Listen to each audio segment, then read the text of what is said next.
ओम नगर नर्मदापुरम में शुभ सेवाश्रम धाम, यहाँ विराजै नर्मदा, वाओ करें प्रणाम। नर्मदापुरम सुविख्यातम रेवाया दक्षिणे तटे, सेवाश्रमेषु राजता देवी नर्मदायै नमो नमः। बंदो हनुमत लखन संगो, रिपु हनु भरत सुजान, सिया राम जी को नमन, गाऊं मानस गान, सियावर रामचंद्र पद जय शरणम। रामचरितमानस के सुधी पाठकों, श्रोताओं, दर्शकों, आज दोहा क्रमांक 292 से लेकर के 293 तक विगत एपिसोड में हमने आपको बताया कि किस प्रकार से दूत आए थे, अवधपुर आए, रामपुर आए और आकर के राजा दशरथ को उनके पुत्र की तारीफ कर रहे हैं, बता रहे हैं। जब उन्होंने पूछा क्यों भैया तुमने हमारे बारे बारे बच्चों को देखा, क्या तुम पहचानते हो उन्हें? तो भैया उन्होंने तारीफ करना शुरू कर दी राम जी की। अरे बोले भैया, अरे क्या सूरज को दीपक से थोड़ी पे देखा जाता है? अरे तो आपके तो सूर्य और चंद्रमा है, आपके दोनों बच्चे तो। अरे उन्होंने तो धनुष को यहाँ से तोड़ दिया जैसे हाथी मरोड़ देता है कमल के फूलों को, है डंडी तोड़ देता कमल की, यहाँ से तोड़ दिया। भाई तुम्हारे पुत्र तो क्या बड़े गजब के हैं। बड़ी तारीफ कर रहे हैं। वो क्या कह रहे हैं सुनिए आगे। सुने भृगु सरोस भृगुनायक, आये भांति भांति तेने आँख दिखाए। अरे महाराज, अरे धनुष टूटा ना, अब उसके बाद का तो सुनो। और परशुराम जी आ गए, और परशुराम जो हल्ला, उनसे सब डर गए, सारे राजा लोग मुँह से गिर गए भैया उनके। और यहाँ तक तुम्हारे पुत्रों ने भी उनको प्रणाम किया, किंतु बाद में तो वहाँ हल्ला मचाया उन्होंने, बड़ी नाराज हुए। देख राम बल निज धनु दीना, करि बहु विनय गबन बन कीना। ये संक्षेप में बता दिया उन्होंने कि आपके राम जी के, आपके पुत्र का बल देख करके उन्होंने धनुष दिया और उनको संतुष्ट हो गया। तब तो हाथ जोड़ करके जंगल में चले गए।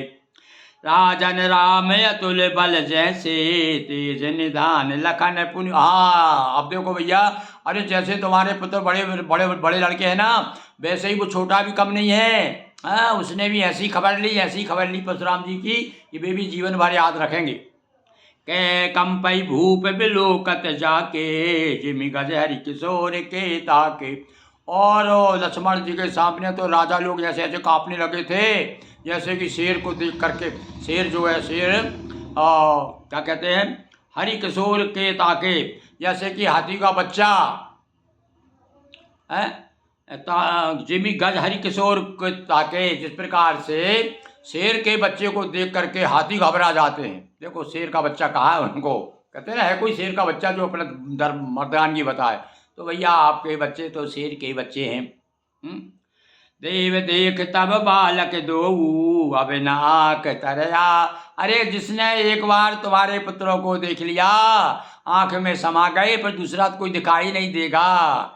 इतने सुंदर हैं। और गदगद हो गए दूत, तो ध्यान में आ गया उनके राम लक्ष्मण। अरे बोले क्या बच्चे हैं तुम्हारे महाराज। दूत बचन रचना प्रिय लागी, और प्रेम प्रताप वीर रस पाई। प्रेम भी था उसमें, वीर रस भी था, और सब कुछ मिला जुला था। उनका वक्तव्य इस प्रकार से उन्होंने वर्णन किया। सारी सभा सुन रही थी, और राजा दशरथ जो तो पिताजी तो मन हो रहे थे। सभी सभा समेत सयाग, वो आगे नहीं बात, सभा समेत राहो अनुरागे। सभा पहले तो सभा पूरी पुलकित हो गई, गदगद होकर सुन रहे थे सारे लोग, बड़े खड़े होकर के। वो तो जैसे भाषण देते हैं ऐसा वर्णन कर रहे थे राम जी का, लक्ष्मण जी का। अरे महाराज आपके पुत्रों को क्या कहना। दूतन देन निछावर लागे, और निछावर देने लगे। तो कही आत्मनी तुते बूंदई काना, और धर्म विचार सबही सुख माना। भैया परंपरा है, लड़की की तरफ से आए थे, निछावर कैसे ले सकते हैं वो। हमें देखो भैया, पहले नाई और ब्राह्मण जाते थे लड़की की तरफ से, तो वो हाथ जोड़ खड़े हो जाते थे, जो महाराज हम बच्ची वाले हैं, हम नहीं लेंगे। और अभी भी जो है गांव की एक बच्ची जो है सारे गांव की बच्ची मानी जाती थी। एक बच्ची गांव की सारे गांव की बच्ची मानी जाती थी। हमें अभी मतलब अभी तक भाई, अभी कुछ दिनों तक वो हमारे गांव की एक बच्ची रहती थी, एक हरिजन की बच्ची थी, वो मुझे राखी बांधने आया करती थी। मैं बड़े प्यार से राखी बंधवाता था उससे। तो आज भी हमारे गांव में वही परंपरा अभी भी है।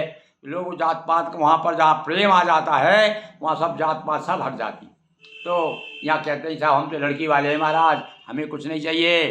तो ये धर्म की बात आ गई कि भैया पुत्री के यहाँ पर पानी भी नहीं पिया जाता। अब तो खैर पुत्री को खा जाए लोग, हैं। अरे अब तो नहीं तो पहले तो है, हम देखा है हमने कि हमारे यहाँ पर कुछ आते थे हमारे बहू के, तो वो पड़ोस में से ला करके, पड़ोसी के यहाँ से भोजन आता था, वो भोजन नहीं करते थे कि हम बेटी के यहाँ नहीं खाएंगे। और अब तो भैया समय बिल्कुल बदल गया है। हाँ तो देखो अब ये भी बदल, ये सब धर्म की बातें हैं, ये सब आना चाहिए हमारे जीवन में भाई। कही नीत ते मुँह दही काना मरम धर्म विचार।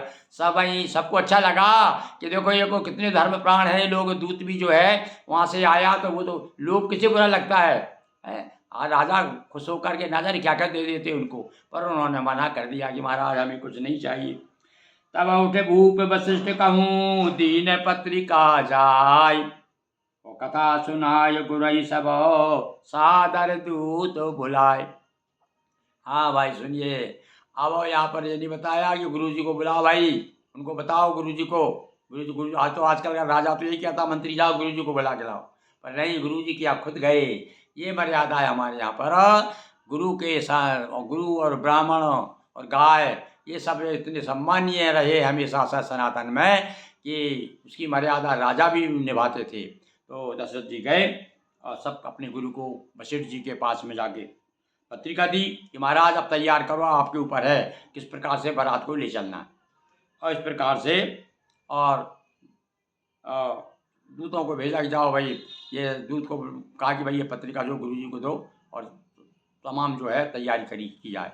तो अब आगे देखिए क्या तैयारी होती है। बोलिए सियावर रामचंद्र की जय, हर हर महादेव शंभो। हाँ भाई, धोखे से भी यदि आप हमारा ये देख लो, तो जब धोखे से देख रहे हैं तो धोखे से आप सब्सक्राइब भी कर लो, धोखे से आप बटन भी दबा दिया करो, हैं। ये धोखा तो भैया कम से कम देखो, दुनिया धोखे की टट्टी है, ऐसा एक भजन है भाई। तो वाकई में सब धोखे धोखे में, पर यहाँ राम जी के सामने धोखा नहीं चलेगा भाई, हैं। यहाँ तो मौका आपको यदि मिलता है तो मौके का लाभ लीजिए। बोलिए सियावर रामचंद्र की जय, हर हर महादेव शंभो।